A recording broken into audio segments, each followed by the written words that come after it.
Welcome to the Real Estate Power Play Podcast, your launch pad for skyrocketing success in real estate investing.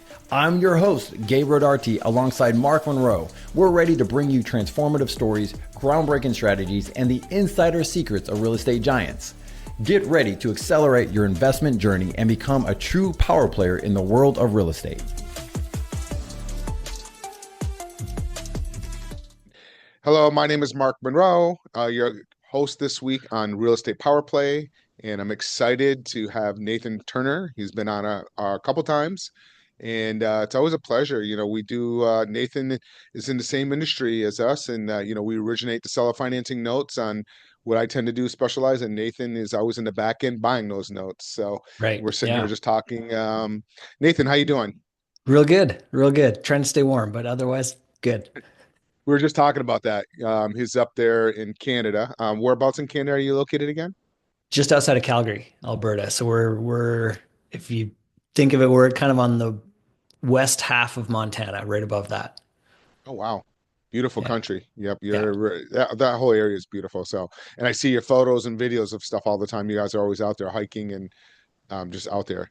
I've been to Yeah, it's Montana. beautiful. That's probably the furthest north I've been is Montana in that area, but I've been over, the Vancouver area. That's beautiful up in there. That's And, also very pretty. Yeah. yeah, Yeah. Yeah, one of it's my favorite. lovely. It's nice to get out and just different parts of the country, different parts of the world just to see what's out there. And I mean, we've been a lot of places. I'm biased, I'm sure, but man, I love it here. It's beautiful. Is that where you're originally from? Originally, yeah, I grew up just south of Calgary by a couple hours, and so it was farmland, and then 1 hour west, you'd be in the mountains, and so I went swimming in ice cold lakes, and I did all those kind of fun things when I was a kid. Yeah, I'm from Vermont, so it's cold, but you're a little bit colder. But we A little did the bit, same yeah, thing. We used to go swimming in the lakes and rivers and quarries, and our lips would turn blue. yeah. We didn't know any better. So how being up in Canada, how did you end up doing business in the States? You started out doing fix and flips or something like how did that evolve? I did fix and flips in Canada, so I was in Montreal, so just above Vermont. And then I was flipping houses in Saskatoon. So that's just above the eastern half of Montana. And so other side of the country, right? Like I would pack up my sleeping bag and suitcase full of tools, and that was it. I would go and work on these houses for a week or two. And this is back like 05, 06. So market was red hot. So I could do some, cosmetic work on the property and then sell it. Usually by the time I came home, I had it sold, which was awesome. That was fantastic. It was a Wow. lot of fun. And then yeah, I was approached by a friend of mine. He had moved down to California actually, met up with a group of investors who turned out to be a bad deal. They bought a portfolio property in April of '07, just at the peak of the market. So by the time they were trying to deal with it, it was fall of 2008 when everything was not good. And they were just looking for some help in managing this. These guys really didn't know what they were doing with it. They had bought it with the intention of flipping it out to another group. And then, of course, the deal went sideways and now they were stuck with all this stuff. So we were brought in to just make lemonade. So we kind of figured we'd invented seller financing, started selling houses on terms, and that was my beginnings. That was kind of how I got introduced into this whole business.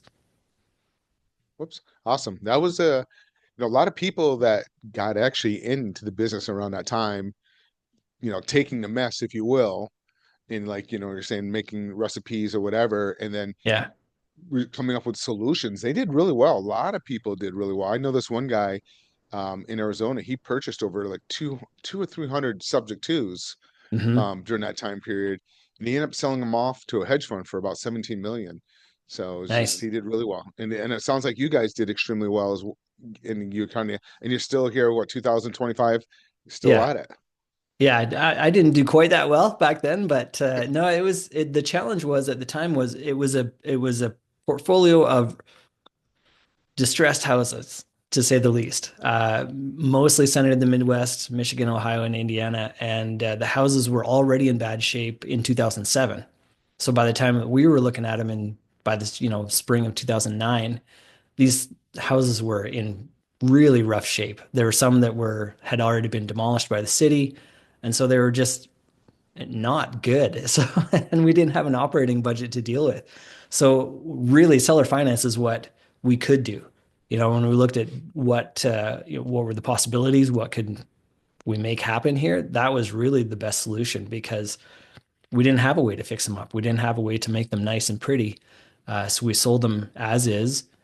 And the understanding is the person living in the house was going to do all the repairs and all those kinds of things. And that was kind of, out of necessity, that was our approach on how we were going to deal with all this. So were they putting anything down, or were you just happy to get somebody in these properties and start kind of taking some initiative? They put, I think it was, and we didn't know anything about anything. So I think we just call it rent. But like 1 month's payment was their down payment. So if it was 500 bucks a month, then they did, and $500 was their down payment. So not nearly enough, but you live and learn. That's cool. And what do you think of the percentage that actually worked and then, or that actually came back and been a headache for you? That's a good question. It was 60 properties to start with. We had a couple of dotted here, there, and everywhere. So the vast majority were in those three states. But then we had like one in Georgia, one in Texas, a couple of here and there. And so we were able to sell those off. So we had just a tiny bit of operating capital, and that would mostly paid for me to go down and travel around and look and see what else we had. That was mostly where that money went. But the ones that we were able to deal with properly, a good number, 40, 45 of those we were able to do something with. And Wow, so that that's it good. worked out okay. Really good. And all right, so that's what you started out on that side of it. Now, fast forward, Mhm. now how did you evolve to where you're starting to buy notes and sell notes? Like, how did that evolve? It went from doing the seller finance thing and then I started buying non-performing because there were thousands and thousands of those. And so I bought a whole bunch of those actually over the years, started in 2010. And then the further I went along, at the beginning, it was really buying the non-performing notes so that I could get at the property so that I could sell or finance it back out. So it was a lot of steps, a lot of work that we had in there. And then the further I went along, the smarter and maybe lazier that I got, where I would rather just deal with the paper. So fast forward, dealt with hundreds of these non-performers over the years and either getting them reperforming, or taking back property, deed in lieu of foreclosure. Like we did all kinds of different things. And then eventually it got to a point where during COVID, I was like, man, I think we're doing this the hard way. I think we're putting in so much work and it's working, it's fine, but man, oh man, it's a lot of work. So we kind of reevaluated and decided to put together this fund. So now we've got the fund where accredited investors can invest into that, and I'm going out and buying performing notes and mostly seller finance notes. So it really feels like full circle for me coming back to really my origin story is where I started. Nice. So you're buying seller financing notes from investors like such as myself and Right. going through that process. So let me ask a little bit about that because a lot of times, I'm out there, I'm always preaching, making sure you're doing things the right way. But Hmm. I would say probably more than 50% of investors out there are not doing it the right way, originating the seller financing notes. So Yeah. how do you handle that? Do you care about that as when you're buying the notes, or do you go through and do some paperwork? How do you analyze that, or do you stay away from those notes? It's definitely a consideration. And partially because there's a good chance that I'm going to resell that note at some point. And if it's not done correctly, then I'm going to have trouble when I'm trying to resell that, especially if I'm trying to resell it to a bank, which I sometimes do. And so I want to make sure that it's done properly, not just for myself, but down the road so that further down the chain, it can be done properly and everybody's happy all along the way. If it's not done properly, most of the time, it's not the end of the world. I probably won't pay you quite as much for it because there's work involved for me. I'm going to have to go in and fix it. And again, most of the time it's fixable. We can go back and talk to the borrower and say, look, these documents, everything you've done to now is great. In order to protect you better and protect me better, we're just going to revise the documents. Nothing will change. Payments stay the same, terms stay the same, everything's great. But just the language of the documentation, we're just going to do that, to a more proper level, have them re-sign, and it's no problem. Most of the time that works. Now, what about the ones? Sorry about that. So, what about the ones that are living there as a primary residence that whoever originated didn't qualify and doing the right, the compliance documents or whatnot?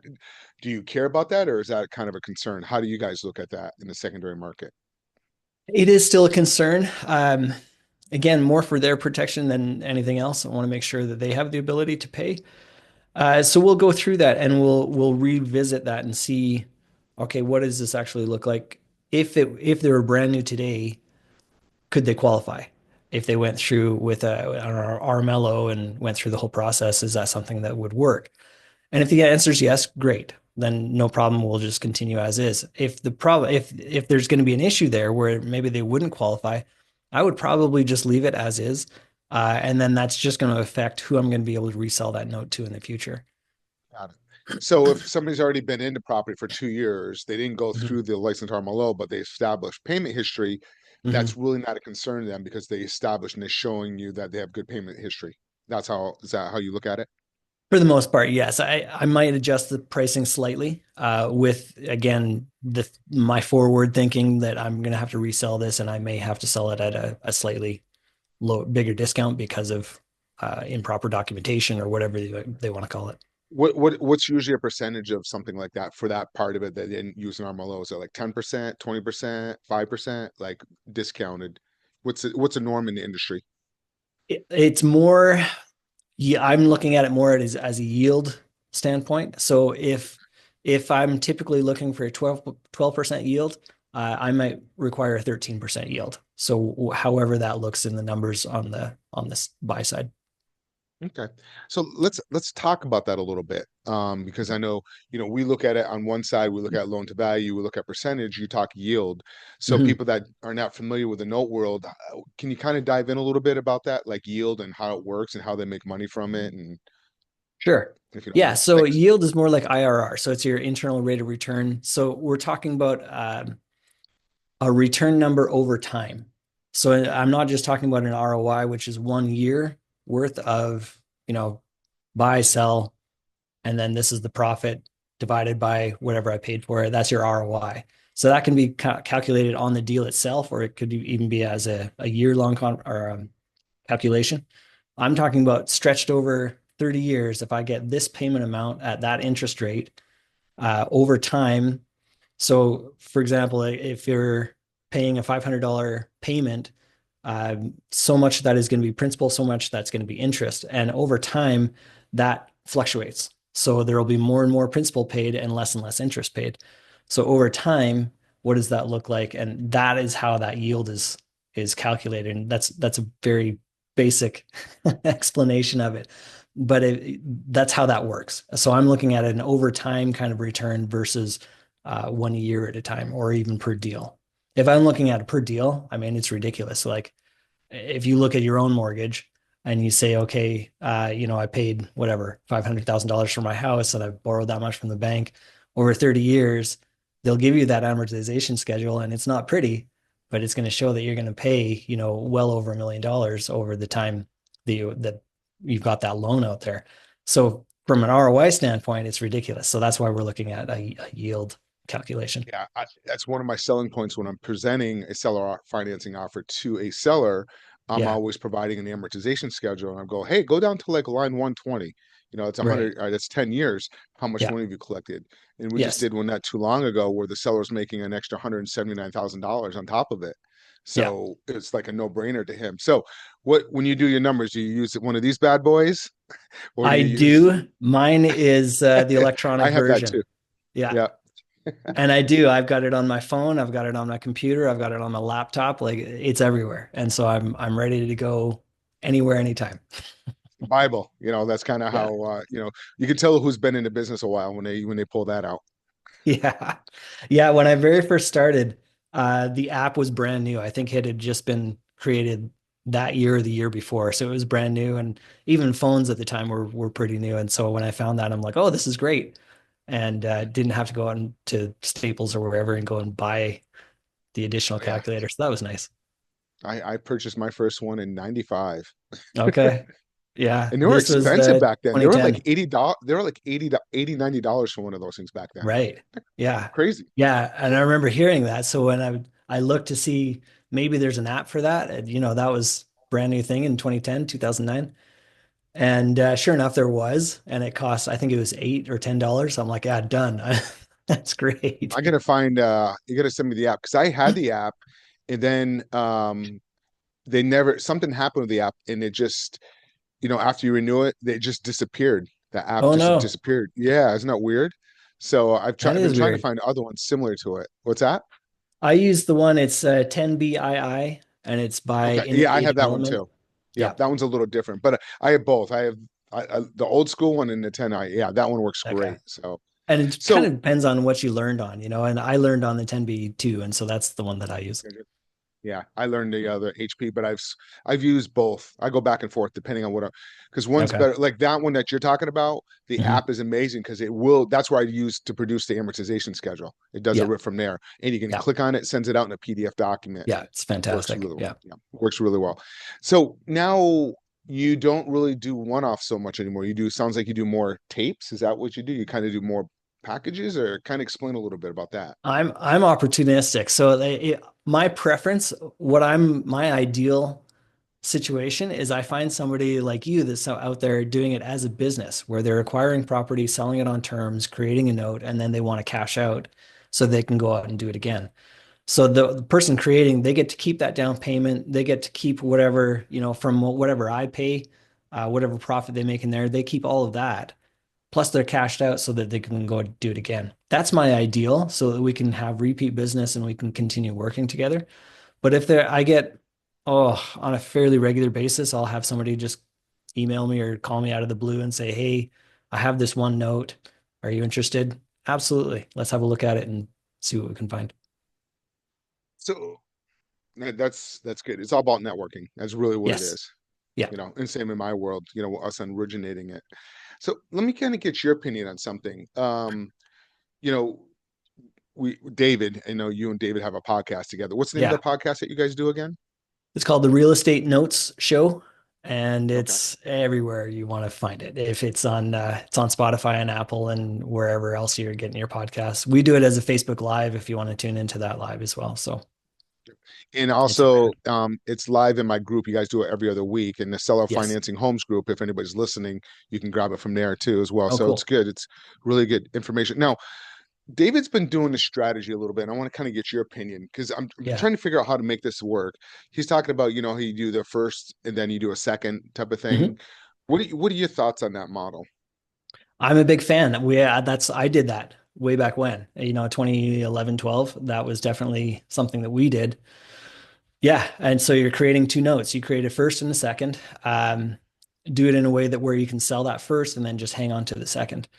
Awesome. And then So, you can have that so, long range so, income. walk me through a little bit because let's say we have a seller. Okay, this Mhm. this comes up a lot, and if we could figure it out, but when I go through David's scenario, the numbers seem not to work out for some reason, and maybe I'm missing something. But Okay. we have a seller that needs capital to move to another property. Okay, let's just use an example. They may have a small $50,000 mortgage that needs to be paid off, and the house is worth 200. Let's just use those numbers for an example. Okay. Yeah.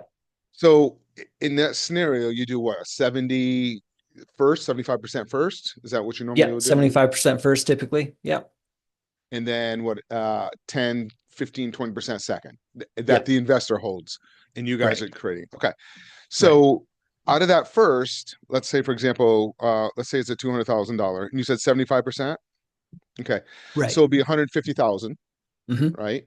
So in that case, if they're wrapping it, keeping that loan in place, that 50,000, Hmm. and now we come to you guys and we want to sell it because when we sell it to you, we'll be able to pay that 50,000 first off. So now you Right. guys are definitely in first position.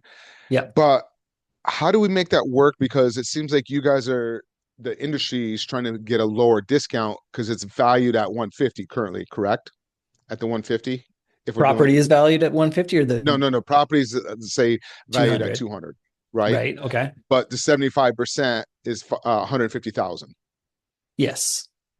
Okay. Yeah. So it's 150,000. Let's say, let's whip out the calculator. So let's say Mhm. it's at a Um, 9% interest rate, 10% interest rate. Sure. We'll say, yeah, 9.5, right in the middle, something like that, maybe. All right, let's go 9.5. I'm going to assume it's a 30 year. Okay. So something like that. So for my fund, I'm looking for at least a 12% yield. So if I type in 12 and hit PV, I would pay 122.5. Okay. So how does an investor on the front end know that you're going to discount it and say, hey, Mr. Seller, you're going to walk away with 100? Is it a property where they're normally going to take a, like when you negotiate and they're going to take like 180,000, but hey, you know what, we can do a 200 because that's what the appraisal is, and kind of, is that how you see, is that how you vision like that to be structured and sold to the seller? Yeah. So you've got somebody moving into the house. They're going to make a down payment of call it 10%. So now it's 180. Uh, do a first for 150. So that means you've got a $30,000 second that you're going to continue to hang on to. So I'm going to pay you Right. 122.5 for the first. You're going to hang on to the second, that $30,000 second, indefinitely for as long Right. as they are going to continue to make payments. Got it. Does that And make then the sense? seller, right. And then then out of the 122.5, the Hmm. $50,000 mortgage has got to be paid off. Right. So then the seller is going to get their 72,500 to go off to another property. Yep. Not bad. Okay. So so the best way of selling it, if you're going to pay 22.5, it's like them negotiating $27,000 off the purchase price. It's but they're you're coming up with a solution for them. Because if Oh, you're going to okay. buy Yeah. cash, Yeah. right, you're going to be all right because you're knocking off it's $27,500 that you're taking off that note. Right. So it's kind of like the best way of describing it. Anybody listening, if you that property is worth 200 and you need to give them that cat, like it's another way of them coming up with a solution because they're going to walk away with a net, and then you'll be able to pay them also that second mortgage there. Technically, that could be their equity too, and pay them that way. Mhm. So there's a couple creative ways of structuring that. Yeah, and you can, from the front end, you can figure all that out. If you know that somebody like me is going to pay you 12%, or sorry, I'm going to pay you enough that I'm going to get a 12% yield, you can do all those calculations up front and say, okay, so if I create this, Nathan wants a 12% yield, therefore, and back into it and say, okay, so he'd pay me 122.5. That means that I've got to get a 10% down up front. I'll do a you can mess with the numbers if you want. You can do instead of 150 first, you could call it 160 and do a $20,000 second, or vice versa, do a 140 first and do a bigger second. You can model it out and see what's going to work for you. And how do you take your formula? You take the loan amount, you Hmm. take the interest rate, you take the Hmm. amortization, and what do you do? Come up with a payment and vice it, or how do you from that point? Then how do you calculate the 12? Your 12. Right. So let me pull it up. So I will type into my thing here. And I like on this one, it's got all the inputs are up at the top, so I can always see what's there. So I'm calling it 360 months. That's Mhm. the term. So that's 30 years, 9.5% interest rate, 150,000. If I put in those three inputs and I put future value at zero, we're going to assume it goes the whole length of time. Okay. And then if I put those inputs in and then I hit PMT, that gives me the payment amount is 1261.28. Okay. So now that I've got that information, then I say, okay, Nathan wants to buy this at a 12% interest rate. So I type in 12, put that into the interest, and then click PV, and Oh, that's how I get that yep. Got it. 122.5. Okay. Got it. So what if they did that note at 12% then? Like if they originated that, then how does I, that work? You if they were able to write it at 12, I'm probably still going to want a slight discount because there's always going to be some risk in me taking that on. Like if I get paid out tomorrow, likelihood of that happening is slim. I get it. But what if they pay off tomorrow? Then I just paid and I'm just going to get exactly what I paid back tomorrow. And so I right. haven't made anything. So what kind of discount would something like that be?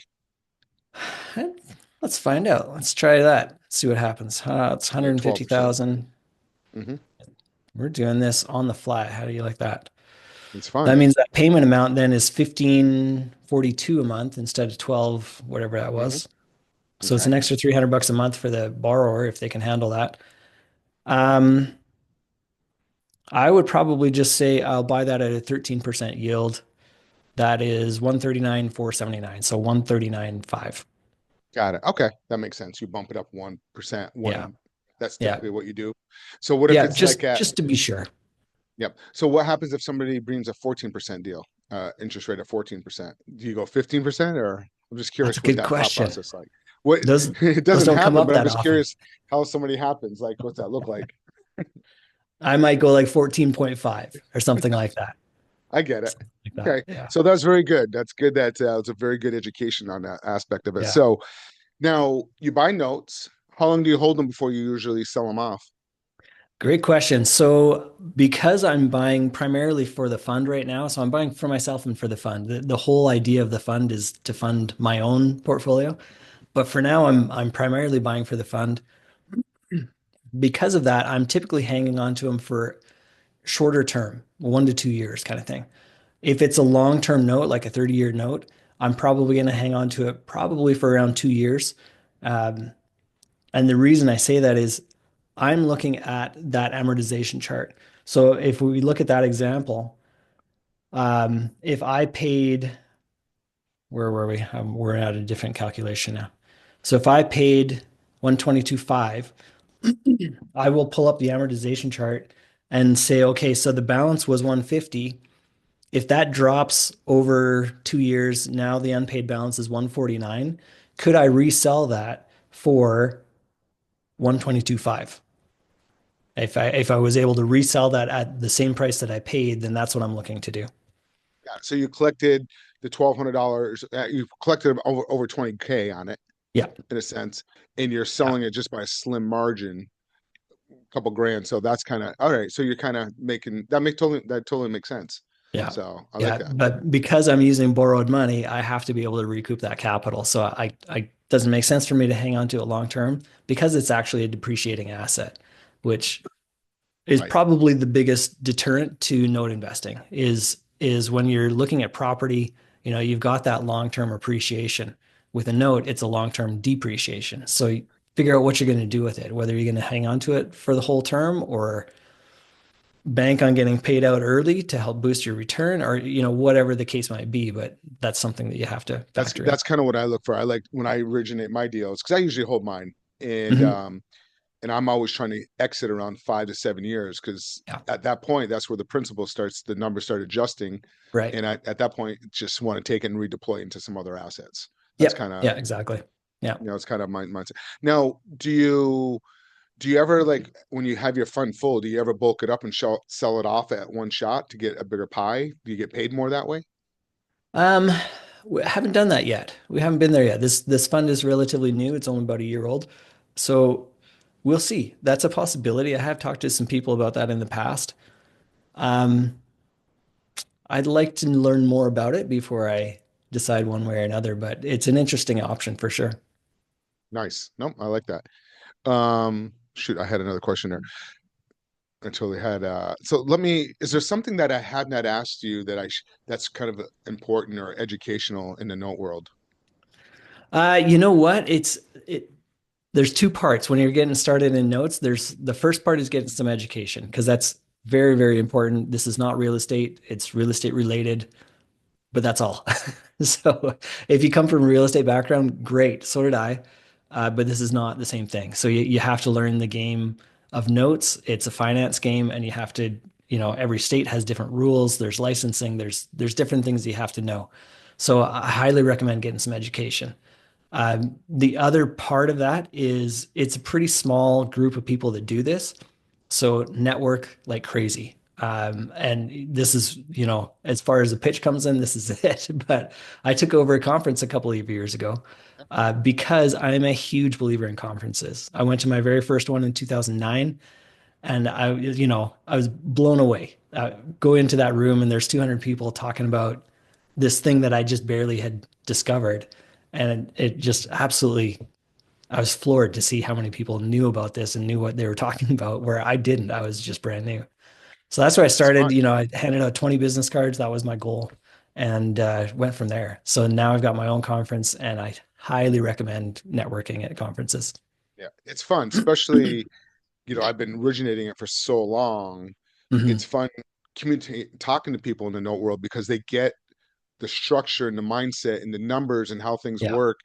It's Yeah. you're in another whole level compared to on the real estate side, just the basic stuff, looking at the Right. LTV. But when you're getting into the note world and it's so creative in how to make numbers work, and I mean that's where the Hmm. real money's made is in finance. I mean, look at that's where Warren Buffett started. He started lending money out, and he'd run your Exactly. numbers. You know, Yeah. No, exactly. You look around any town, the tallest buildings have a bank logo on them. Like that's why, because they know just as well as we're figuring out that that's where the money is. it's interesting if you really think about it. Like, how do they calculate and come up with that formula of amortize at 30 years? In Hmm. majority of it's always going towards interest in the beginning before it's a principal. It's like it's kind of I'd love to know the history on that a little bit if you think about it. I mean, that's That how would it be works, but interesting. it's just, Yeah. but you know what I mean? It's just that concept of how it evolved and you Yeah. borrow money and it's you're getting all this interest in the beginning. I mean, look at an amortization. Anybody, if you ever look at an amortization schedule, look at the first 12 months, really how much is coming off that mortgage. Like almost You know, zero. Yeah. Yeah. it Very, really very is. little. Yeah. And it's Yeah. all going right in your pocket. Yeah, and it's interesting, I was kind of thinking about that. There was a couple of years ago, we were watching a movie and it was set in, 1800s London, something or other. And there's this one scene where the guy had bought this lady's debts. And I was like, what? That really? That's a thing? I'm like, no way, that's what I do. And so I kind of was paying attention a little bit more after that. And then, the more I looked, there's verses in the Bible that talk about buying and selling debts, like exchanging debt. Like that's a thing. It's been around really forever. And so Yeah, in today's form, it's just I'm interesting. watching that Yellowstone series with Harrison Ford. It's Yeah. 1920, and it's the same thing. They're Yeah. buying debt and all that negotiating. Now, I know you also, besides notes, you also will buy lease options and contracts for deeds as Yes. well. So that's Mhm. good to know for people that are doing these deals and you're putting an end buyer in there, and sometimes you're not doing seller financing, you're doing a lease option. Why don't you Yeah. talk a little bit about that? Yeah, for sure. I'm a big fan. So when I very first got started, it was all about land contracts for me. It was Ohio, and that's what they call them there. Contracts for deed is kind of the general term, but Ohio and actually Michigan and Indiana, they mostly called it land contract. So that's how I got my start. So I'm very, very, very comfortable with those. When I was buying non-performing, there was a couple of companies that were selling those off, and I bought a ton of those. Where other people were real, and Dave still today, he's like, I don't know, it's a CFD. I'm like, okay, I'll take it if you don't want it.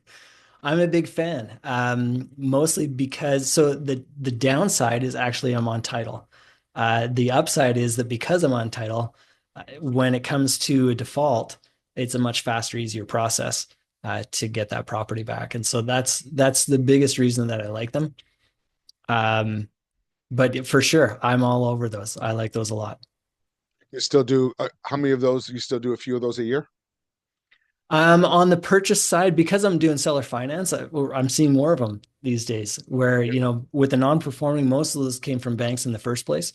So I was, neck deep in bank notes for a long, long time. And then today, now that we're buying performing, most are seller finance.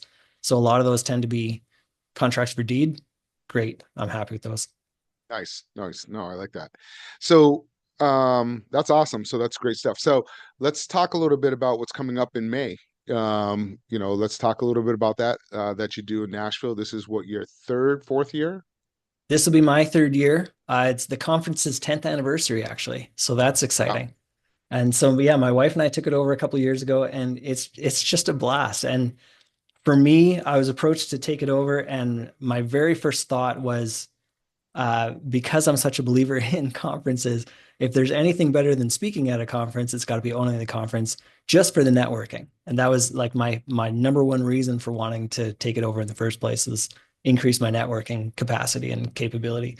And so that was the initial draw, and it has definitely worked out that way. Where for sure I'm able to meet a lot more people. People know who I am, which is perfect. So when they're thinking I want to sell my note, I'm one of the people they contact first. Excellent. But it's been just a ton of fun. So it's called Diversified Mortgage Expo, May 2nd and 3rd in Nashville.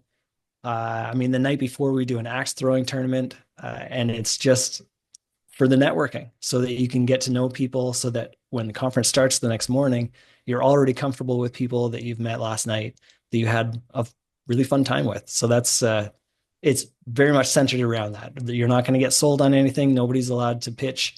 You'll never hear run to the back of the room. It's just not something that you're going to encounter there. No, it is good. It is. It's all about networking, and the speakers that you have are extremely high caliber people. I mean, Really really good. high. I mean, you bring the Association of Mortgage Bankers Association, and it's the Yeah. knowledge that, I mean, they've been dead on every time they're speaking. Yeah. Like they're forecasting what's happening. Hey, sure enough, Yeah. 6 months to a year later, what they're saying is actually happening, and we're in that environment. So Yeah. it's a phenomenal event. Yeah, it's fantastic. I was just talking to those guys yesterday, the Mortgage Bankers Association, talking to a bunch of different speakers, people that we've had before, a lot of people we haven't had before, which I really like. I like switching it up so that we can get Smart, different perspectives and different pieces of knowledge. smart, smart. All right. So that once again, that is, and where can they find information to get tickets? So it's May 2nd and 3rd in Nashville. It's diversifiedmortgageexpo.com. Or if you want to go to my website, earnestinvesting.com, you can learn more about note investing there and how to get involved with a fund. And then there's a link over to the conference there as well. Got it. And you also, do you teach people too? Do you educate I people on don't. stuff? Okay. No. So when I talk about getting an education, that's not even a pitch for myself. I don't even teach, but it's just that important. And you'll find people that will be able to teach you certainly at the conference, or we can refer. Dave and I do some advanced training. So once you've taken your beginner course and maybe you've done a couple of deals, then come talk to us and we'll up your game. Perfect. All right. Well, thanks so much for having us on. Thank you so much for coming on again, Nathan. Yeah, pleasure. Again, this is May, would you say third and fourth? Second and third. Second and third. Sorry, I got to write Yeah, that down. Second and third. Second and third. Okay.